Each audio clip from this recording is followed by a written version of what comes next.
महापुरुष श्रीमंत शंकर देव का विशिष्ट योगदान आज भी असम के हर कोने में विद्यमान है।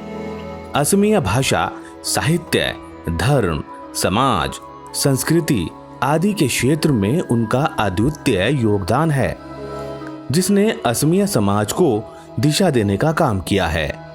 श्रीमंत शंकर देव असम के एक ऐसे महापुरुष हैं जिन्हें युगों तक परम गुरु के रूप में स्मरण किया जाता रहेगा। श्रीमंत शंकर देव ने 1449 ईस्वी के आश्विन महीने की शुक्ल दशमी तिथि को वर्तमान असम के नौगांव जिले के आलीपुखुरी नामक स्थान पर जन्म लिया। उनके पिता कुसुम्बर भुया तथा माता सत्य संध्या थे। विख्यात बारो बुआ वंश में जन्मे इस महापुरुष ने बचपन में ही अपने माता पिता को खोया और उनकी दादी खेर सूती ने इनका पालन पोषण किया और आपकी शिक्षा गुरुकुल में हुई।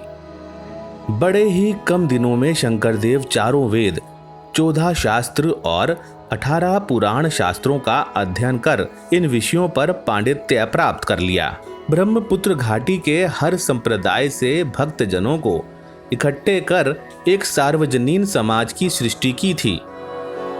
शंकर देव ने गुणमाल की रचना की, जो उनके अनुपम सृष्टियों में से एक है। हरिश्चंद्र उपाख्यान, अजामिल उपाख्यान, रुक्मिणी हरण, भक्ति प्रदीप, अनादि पतन, भक्ति रत्नाकर, रामायण उत्तराकांड आदि रचनाओं को रचकर गुरुदेव ने असमिया भाषी साहित्य की नींव को काफी समृद्ध किया।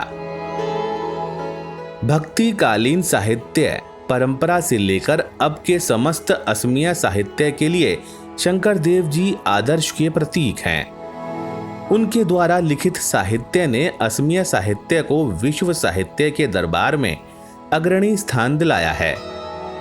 शंकर देव एक भक्त ही नहीं, अपितु वे एक प्रतिभा संपन्न कलाकार, नाटककार के रूप में भी जाने जाते हैं। शंकर देव ने 32 वर्ष की उम्र में विरक्ति भाव आने पर देशव्यापी तीर्थ यात्रा आरंभ की। पहले उन्होंने उत्तर भारत के तमाम तीर्थों के दर्शन किए। इस तीर्थ यात्रा के बाद लौटकर उन्होंने एक शरण नाम धर्म की स्थापना की। श्रीमंत शंकर देव ने असम के लोगों को अशिक्षा और अंधविश्वास से दूर रहने की शिक्षा दी और ज्ञान का सच्चा स्वरूप दिखाया। आज भी असम के नाम घरों में मणिकूट पर शंकर देव रचित कीर्तन घोषा श्रीमद् भागवत की प्रति रखी जाती है और उसी की पूजा की जाती है। उनके द्वारा प्रचारित धर्म धारा को नव वैष्णव धर्म और उनके भक्ति मार्ग के सिद्धांत को ही एक शरण नाम धर्म के रूप में जाना जाता है। असम के लोगों को संगठित करने वाले महान वैष्णव भक्त कवि, संत एवं नाटककार श्रीमंत शंकर देव के नाम पर 1990 के दशक में गुवाहाटी में शंकर देव कला क्षेत्र नामक सांस्कृतिक संग्रहालय स्थापित किया गया। सर्वगुणाकर गुरु शंकर देव ने 1558 ईस्वी को पश्चिम बंगाल के कोच विहार में अपनी अंतिम सांस ली। शंकर देव ने पूर्वोत्तर भारत को अपने भक्ति रस से सींचकर पावन बना दिया। एक श्रेष्ठ संत, परम भक्त, एक अच्छे समाज सुधारक, संगीतकार, नाटककार, गीतकार, कलाकार और चित्रकार श्रीमंत शंकर देव को कोटि कोटि नमन।